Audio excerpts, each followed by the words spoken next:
muslimanët e veçën prezanton. Bismillahirrahmanirrahim. Assalamu alaikum, fëmijë dashur. Jeni gati dhe për disa histori të tjera sonte? Mashallah. Vazhdoj me historinë e parë. Përse qanë? Në një rast, mësuesi dhe nxënësit e tij po kalonin pranë një fushe ku një fshatar po punonte arën. Këpucët e vjetra i kishte lënë në një skaj të arës. Varfëria e tij vërehej në rrobat e tij dhe në këpucët e tij. Njëri nga nxënësit i tha mësuesit: "Eja t'ia fshehim këpucët e tij dhe ne të fshihemi aty afër te gëmusha dhe të vërejmë se si do të sillet dhe të argëtohemi pak." Mësuesi për këtë gjë i tha: "Djali im, ti rrjedh nga një familje e pastër. Nuk është mirë ta përqeshësh askënd, sidomos të varfrin. Unë kam një propozim më të mirë. Merri të hollat që i ke në xhep dhe futi në këpucët e tij." Nxënësi veproi kështu. U fshehen për të parë se çfarë do të ndodhte me fshatarin e varfër.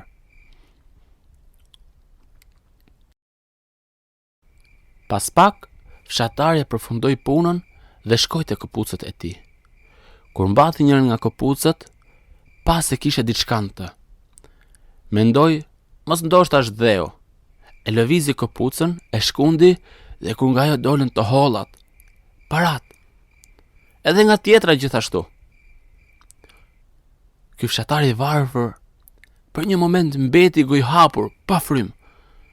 Ra në sejdë dhe me zë të lartë bërtiti: "Ja Rab, o Zoti im, të falenderoj ty. Ti e di që gruan e kanë të sëmur, ndërsa fëmijën e uritur." Mbeti një kohë në sejdë. Mësuesi u kthye drejt nxënësit dhe e pa të përlotur dhe e pyeti: "Përse po qan?" Nxënësi u përgjigj: "Po qaj se asnjëherë nuk kam qenë i lumtur.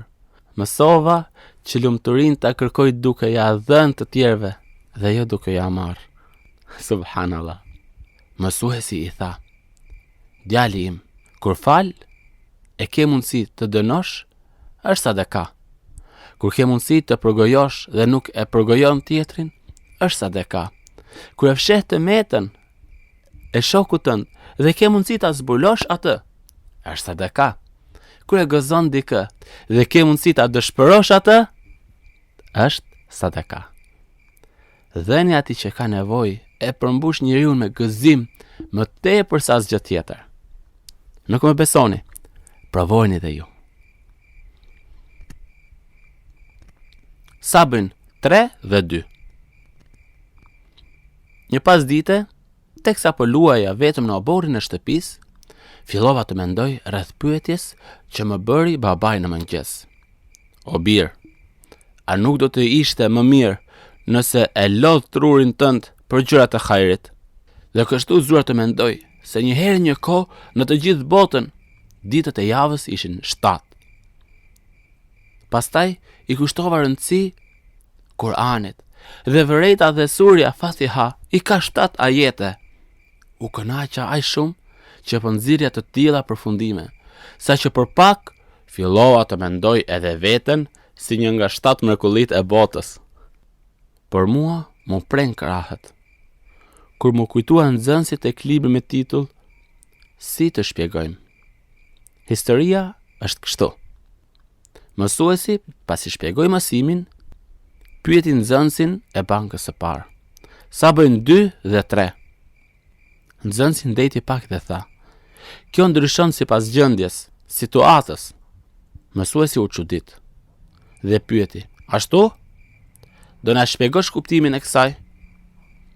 Djali filloi të tregonte: "Ja, kështu mësues. Nëse 3 i zbresim, ngelet 2. Nëse 3 i zbresim 2, ngelet 1. Dhe ashtu siç e dini, Allahu është 1.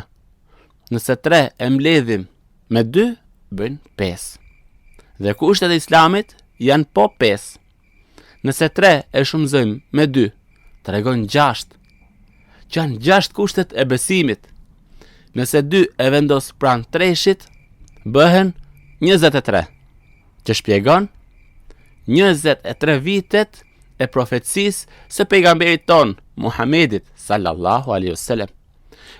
Por nëse 3-shin e vendosim përpara 2-shit, do të na vinë në mendje 32 farzet. Mësuesi buzëqeshi dhe përkëdheli kokën e nxënësit të tij të zgjuar. Pasi lexova historinë, fillova të mendoj, cilat janë 32 farzet, dhe dola në përfundim se ato janë 6 kushtet e besimit, 5 të islamit, 4 të abdesit, 3 të gusulit, 2 të tejmumit, 12 të namazeve dhe gjithsej bëjnë 32. Që të bëj? Në këtë botë ka zgjuarsi e zgjuarsi.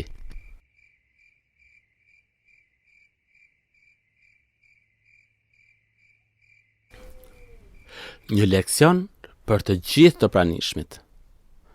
E dërgova babain tim të moshuar në një restorant të bukur për të darkuar.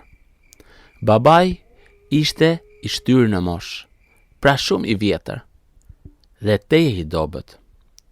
Derisa hanim, ushqimi i tij shpërndahej në përkëmish e pantallona. Të tjerët e shikonin me neveri, ndërsa unë isha plotësisht i qetë. Pasi përfunduam darkën, ngadalë e dërgova në dhomën tjetër, dhe ja pastrova fytyrën, ja pastrova dhe njollat nga rrobat, ja kreja haflokët dhe ja rregullova këmishën. Duke dalë, i tërë restoranti na shikonte në qetësi, nga se nuk ishë në gjendje të kuptonin se si dikush mund të lejoj kështu haptazi të turpërohet. Pagova faturën dhe u nisa me baban tim.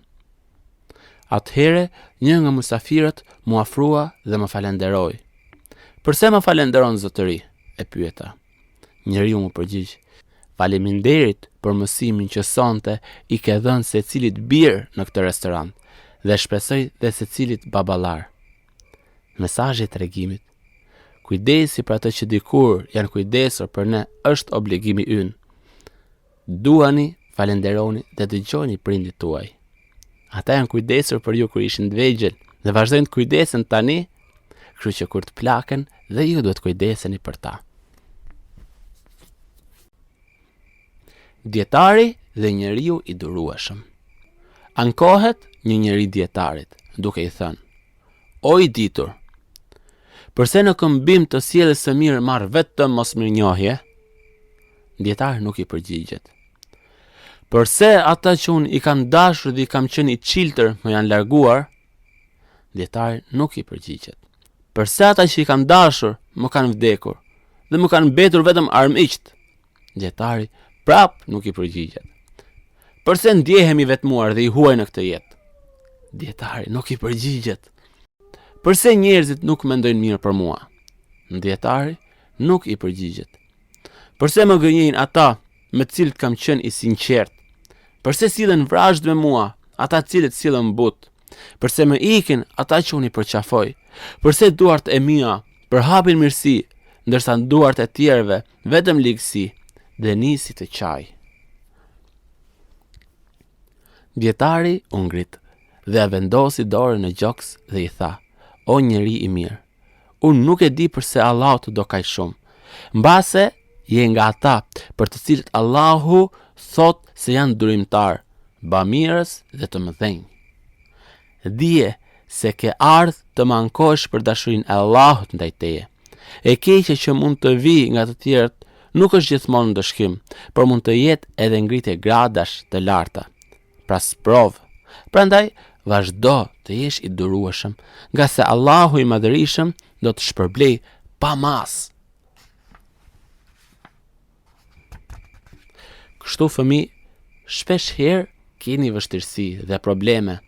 Jo gjithmonë problemet që vijnë nga Allahu janë dënime, janë edhe sprova. Bëhu i durueshëm sepse vërtet Allahu i jep durimit atë sukses që nuk e jep asnjë gjë tjetër.